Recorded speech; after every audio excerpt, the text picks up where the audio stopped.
And now, without further ado, please welcome our Councilwoman and Minority Whip of the New York City Council, Inna Vernikov.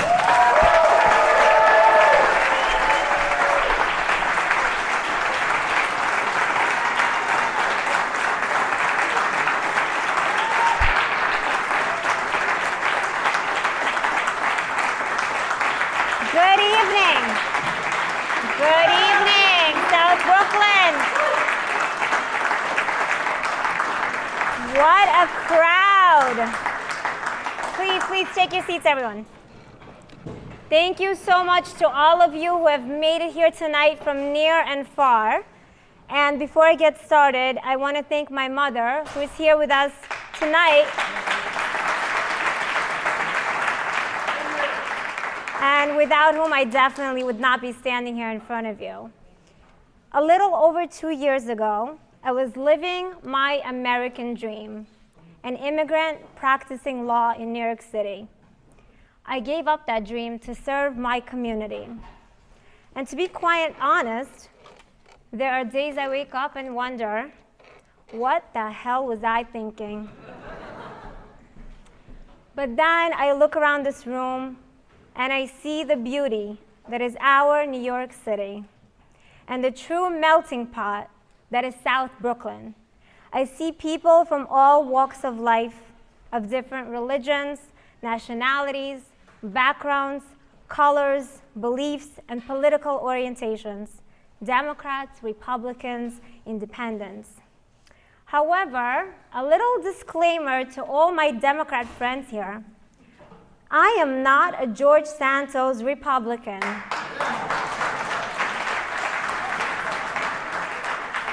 I actually did go to Baruch College, and I am Jewish, not Jewish.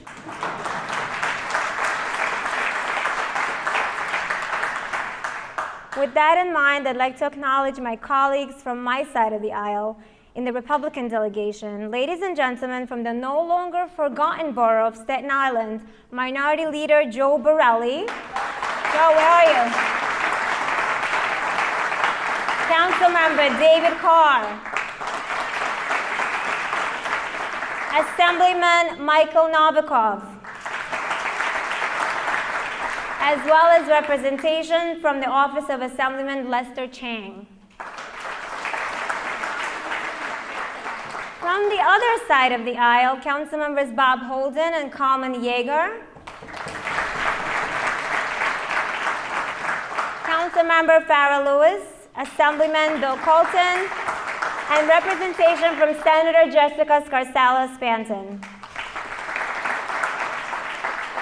And of course, from the new aisle, Councilmember Ari Kagan.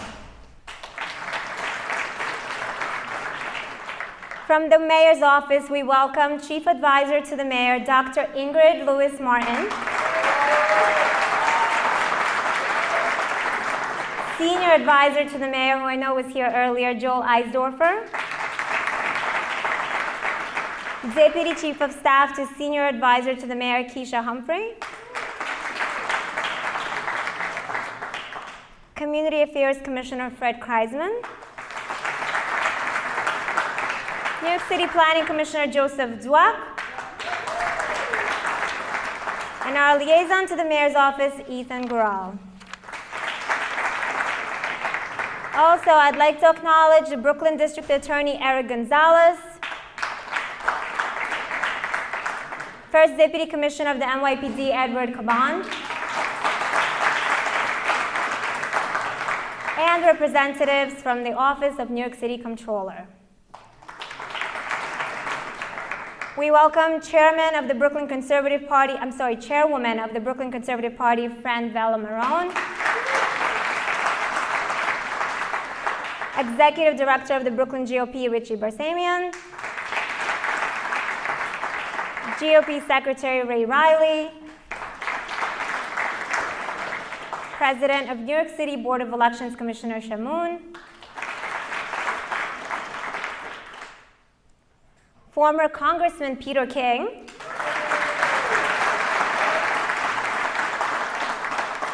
Former council member who used to sit in my seat, Councilmember Michael Nelson. And I must say, your lovely wife, Maureen. And former chair of the Brooklyn GOP, Craig Eaton. I sincerely apologize if I missed anyone. This is a business where offending someone by accident is a mortal sin.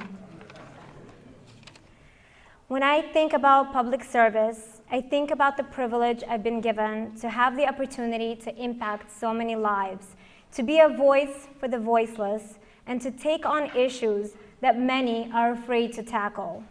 And when I think about what we have been able to accomplish in just a little over a year, I am reminded that all the sacrifices were worth it. Maybe.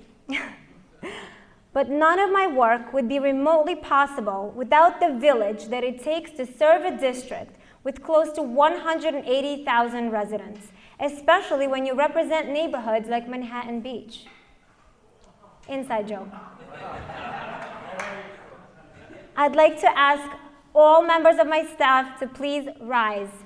Mary Scarfolero, Sasha Rebels, Karen Zhao, Jackie Schaefer, Daniel Ganapolsky, Chung Dick, Troy Olson, Izzy Weiss, Yoni Heikins, and John Allen. And of course, all of our amazing interns, Gleb, Shayla, Danny, and Marley.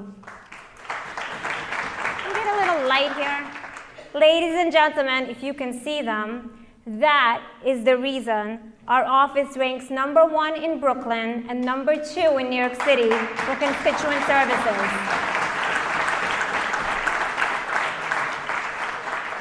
Since December 2nd, 2021, our office completed close to 3,800 cases.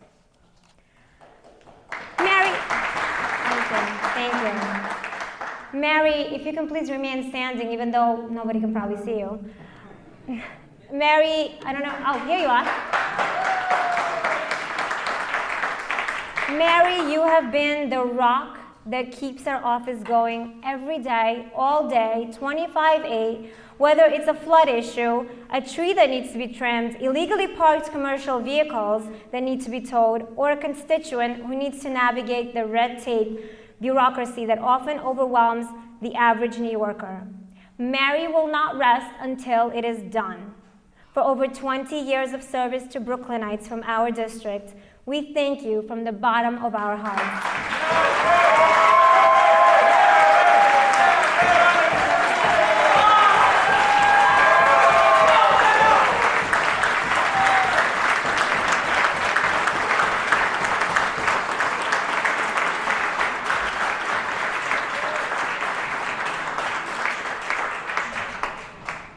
Our district and I personally have been blessed with some of the most dedicated and passionate staff members that any council member can ask for. Through this journey, we have become more than a team. We have become a family. As a family, we work together, we laugh and celebrate together, we panic together, and we are also so blessed to be dealing with our ever-growing list of stalkers together. On a more serious note, when I took office in December of 2021, our city and district were grappling with the devastating effects of a deadly pandemic. So many families lost loved ones, businesses closed, children and seniors were isolated. COVID led us to a state of chaos and uncertainty that we as a city have not felt or seen in a long time. This pandemic impacted all areas of our lives, including health, individual liberties, education, and crime. I'd like to give a big shout out to Svetlana Lipanskaya.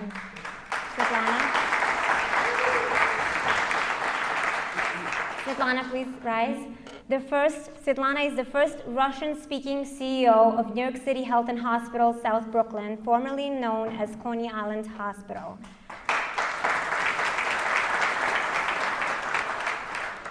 Ms. Lipanskaya exemplified what it means to lead through exceptional challenges. I was proud to fund the hospital with $400,000 in capital funding to upgrade the roof of the main building, purchase a patient transport vehicle, a hospital police vehicle, and acquire a police security recording system.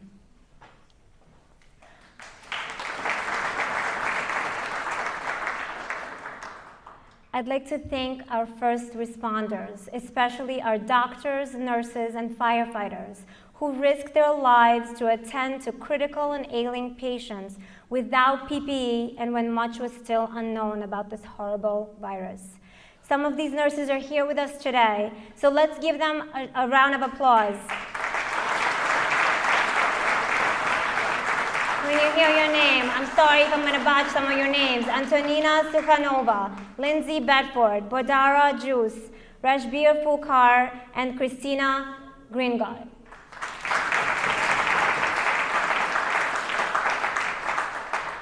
Thank you. In this post-pandemic world we found ourselves in, people were afraid to take public transportation, patronize restaurants, parents were afraid to have their children and seniors out late at night. And with crime steadily on the rise, somehow, defund the police was a phrase that was reverberating stronger than ever. As a result of this anti-police sentiment, we saw police officers killed in the line of duty. Detective Jason Rivera and Wilbert Mora were tragically taken away from us. Last month, our community also lost police officer Adid Fayaz, at only 26 years young, who was killed during an attempted robbery, and our hearts go out to his family who are still grieving their son, father, and husband.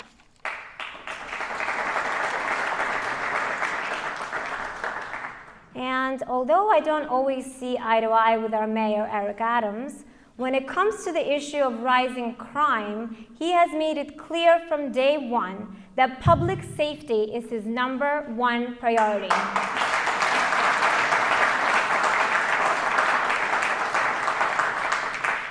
And despite political barriers and obstacles from Albany and some in our city council, he is determined not to quit until every New Yorker feels safe.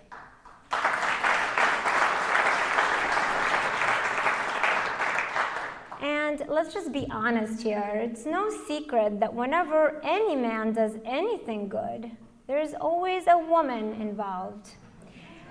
In this case, that woman is Dr. Ingrid Lewis-Martin, Chief Advisor to the Mayor. Ingrid, please stand. Thank you, Ingrid. From day one, I have made it my absolute priority to do the utmost within my capacity when it comes to the safety of our communities. Fighting for months through layers of red tape, I ensured that 40 NYPD security camera boxes are installed and utilized in vulnerable areas in our district, such as near parks and places of worship. The first phase of this project has been completed. Second and third will begin this spring.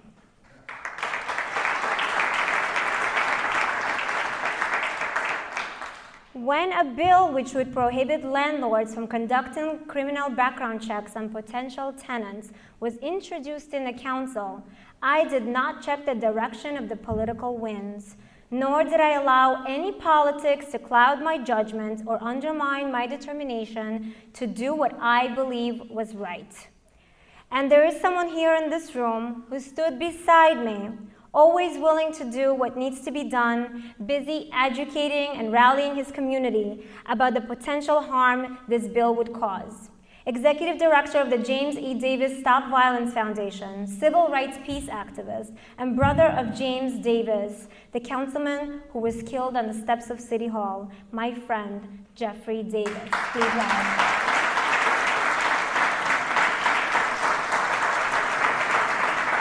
Thank you, Jeffrey.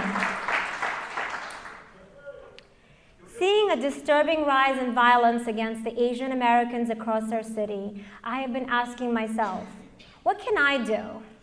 And on a random afternoon, it clicked.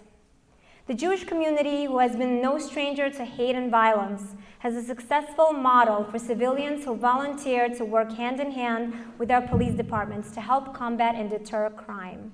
For years, Shomrim and Shmira, groups made up of civilian volunteers, have been operating as neighborhood patrol groups in and out of our district.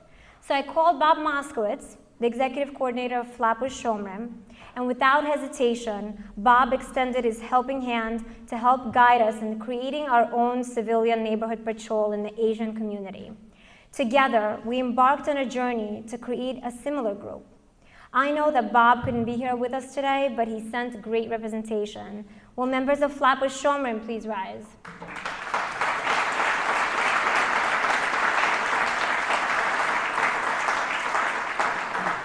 Thank you all for your incredible service to our community.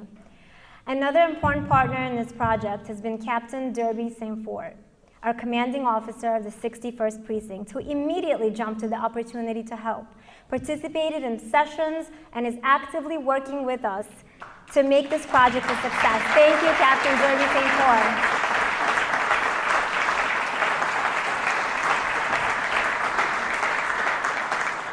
Inspired by groups like Shomrim and Shmira, created with the partnership of Flatbush Shomrim, I am delighted to finally announce the launch of an incredible initiative, which I am proud to have spearheaded, along with amazing community partners, Asian Community Watch.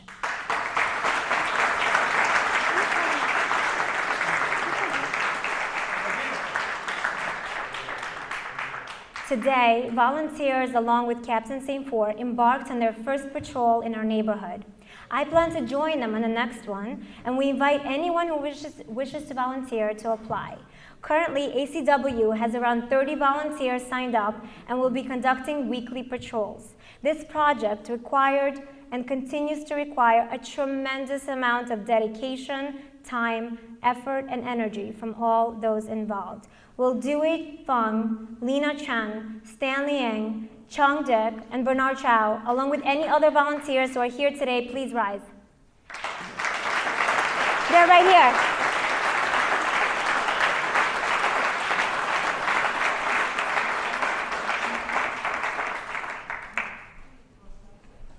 Ladies and gentlemen, please give a round of applause to the men and women of the newly minted Asian Community Watch.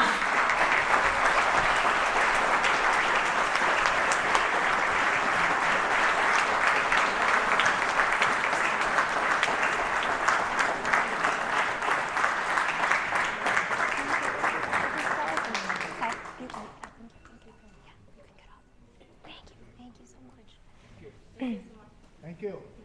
Thank you.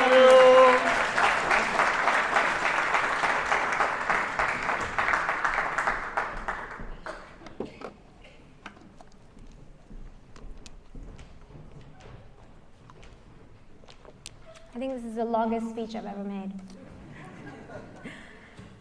We touched on the deadly pandemic that's engulfed our city, country, and the world, and took thousands of lives. Now I'd like to talk about a different disease, the oldest form of discrimination, the virus of Jew hatred. For centuries, Jews have been murdered, persecuted, and expelled from every corner of the world for committing one sin, being born a Jew.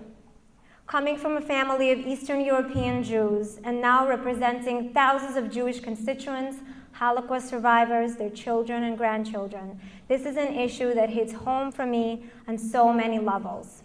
For Jewish immigrants who fled to our country for tolerance, acceptance, and freedom, the promise that America would be their refuge seems to no longer be a guarantee. Our city, the same.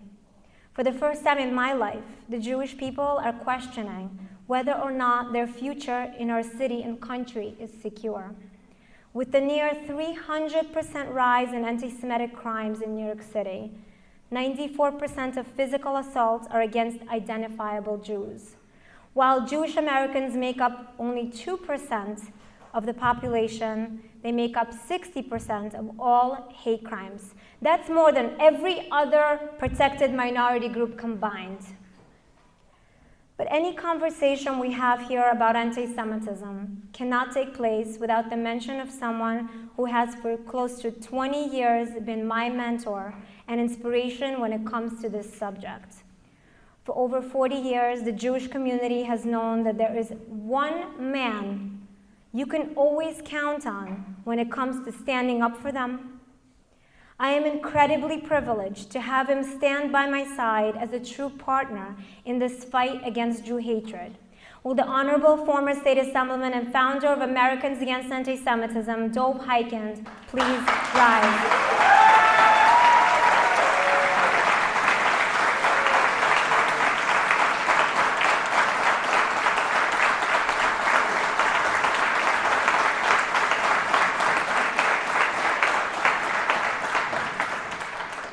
Dov, on behalf of all Americans Against Anti-Semitism, pun intended, I thank you for your 36 years in public service, for your passionate, relentless dedication to the Jewish people way beyond your tenure in office.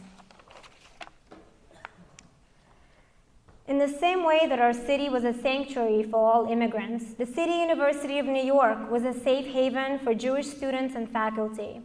However, in recent years, that reality has dramatically changed. A pervasive culture of anti-Semitism, harassment, intimidation, and discrimination has permeated the halls of an institution that was once a beacon of tolerance and diversity of ideas.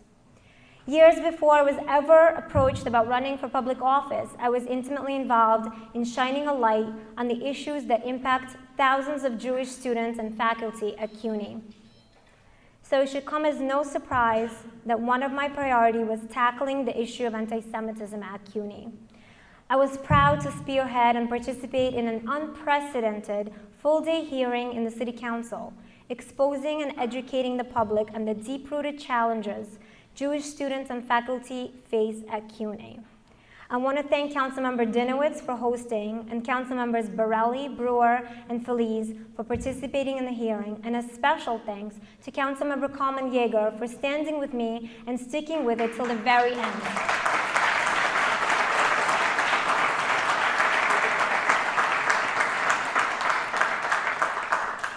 Since the hearing, and after continuously working with the CUNY Chancellor and his team, the City University of New York has built a centralized portal where students and faculty can report complaints about discrimination and anti-Semitism, committed $750,000 to anti-Semitism training throughout all 25 campuses, committed to expanding Israel exchange programs, implemented the IRA definition of anti-Semitism into their DEI manual.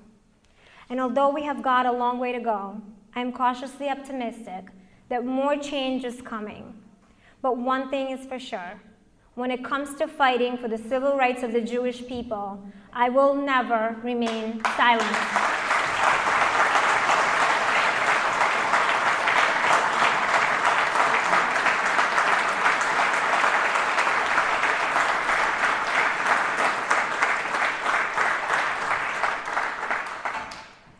On December 26, 2021, just about 2 weeks after being sworn into office, I was contacted by two devastated mothers who proceeded to share with me about their son's encounter with hate. The boys were shopping for sneakers in Brooklyn, and one of them, Blake Zavatsky, accompanied by his friend Elon, was wearing an IDF hoodie. Blake was approached by a group of men who threatened violence if he would not take off the hoodie. When Blake refused, the man spilled coffee on him, called him a dirty Jew, and punched him in the face. Most victims of hate are too traumatized and afraid to pursue legal action and speak publicly about what happened to them. Not only was Blake not afraid to speak up, he has become an important voice for all victims of hate crimes. I am proud to have stood with Blake from day one at press conferences in court, by marching on the streets, protesting in public, and by speaking out about it in the media, on national and international news. Blake's family continued to be the epitome of Jewish strength and pride. Tonight, Blake is wearing his IDF hoodie, and he's here with Elon and their families. And I ask them to stand so we can thank them for their courage and support.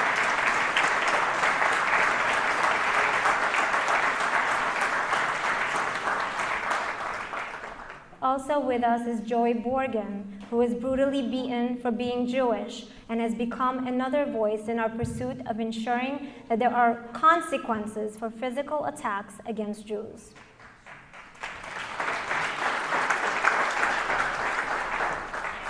In our fight for justice for Blake, Brooklyn District Attorney Eric Gonzalez has shown a real commitment to taking these crimes seriously, and we are grateful to him.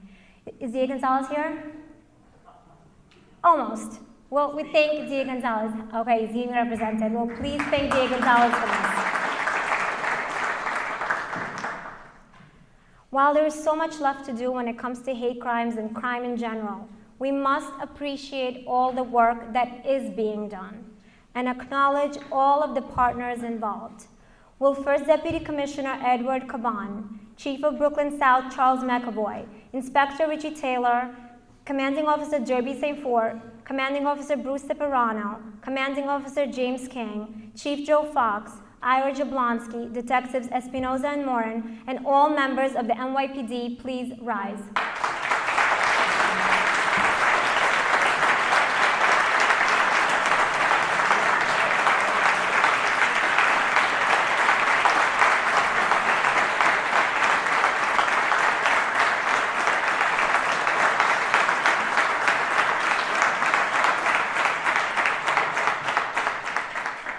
We in the 48th District want you to know that we never take for granted the sacrifices you and your families make every day when you wake up and spend your days protecting us. Thank you, thank you, thank you. Thank you, NYPD.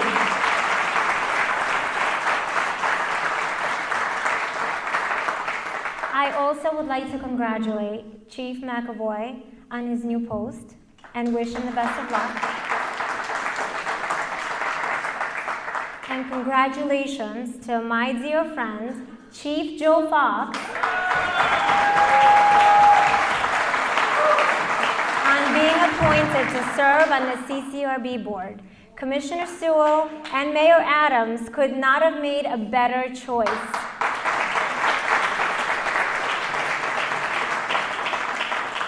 Thank you for always encouraging me with positive insights, words of wisdom, and being a great mentor.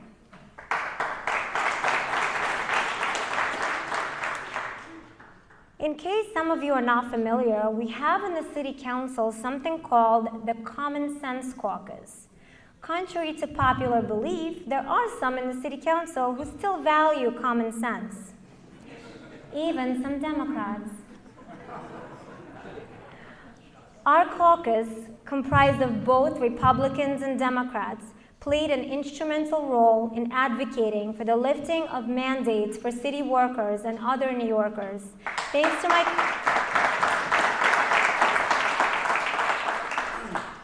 my colleagues, Councilmember Borelli, Ariola, Carr, Yeager, Holden, Palladino, Kagan, and we thank the mayor for hearing us.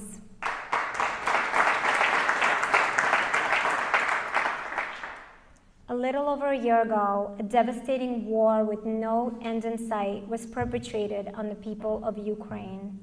Tens of thousands of innocent lives were lost at the hands of an evil dictator. My first piece of legislation in the City Council was a bipartisan resolution expressing support of our city for the people of Ukraine.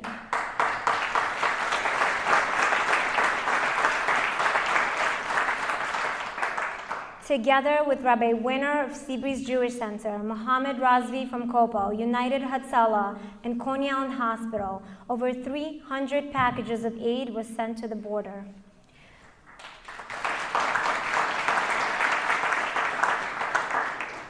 We continue to assist in connecting Ukrainian refugees and their families to vital resources such as immigration, housing, and legal assistance. If I can ask, I think Commissioner Castro is not here, but I want to thank him for all his support in this endeavor. I'd also like to thank Yaakov Rashapsi, who I think is here with us tonight, who voluntarily put himself in harm's way, traveled to the border to help transport people to safety, and got them the medical supplies and food they desperately needed. I was proud to work with him.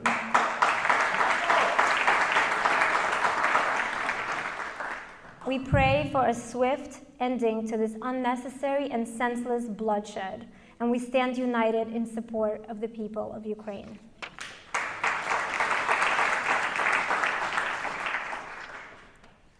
So from daily sanitation issues to traffic, speed bumps, towing illegally parked vehicles, landlord-tenant issues, removing abandoned and sunken vessels, to property tax exemptions, to participating in community-based food pantries, to holiday giveaways. We could not do any of this without the assistance of citywide agencies. With that, and we love all agencies, but a big shout out to one of the most effective city agencies we have. Can you guess it? You won't believe it. Wait for it. The New York City Department of Sanitation. We'd like to ask Chief James Maglino from DSNY to please stand.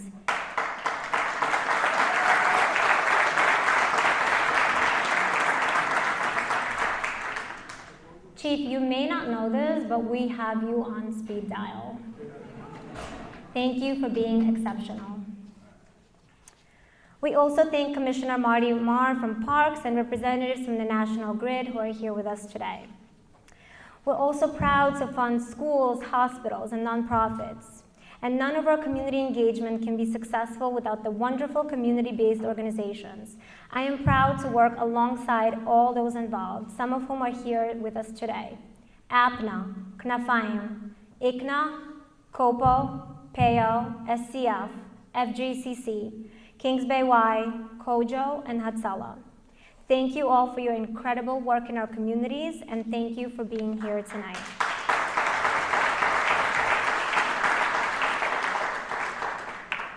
With all that said, what is the state of our district? So I could be like every other elected official and tell you that the state of our district is perfect and never been stronger, and that we have no challenges or obstacles, that everything was awful before me and everything is great now that I am here. But that would not be reality. The reality is that there's still a lot of work to be done, and we are just getting started.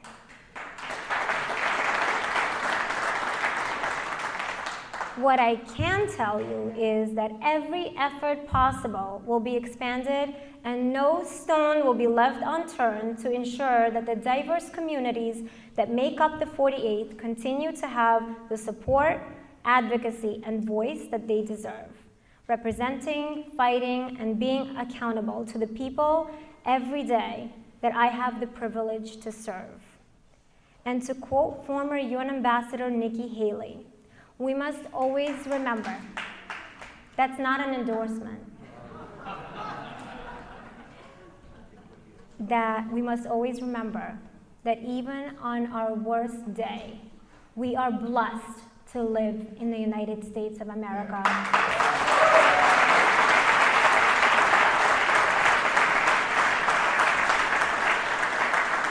Thank you all so much. Yeah, the speech is over. Thank you all so much for being here today. Thank you. God bless each and every one of you. God bless our city. God bless our district. And God bless the United States of America.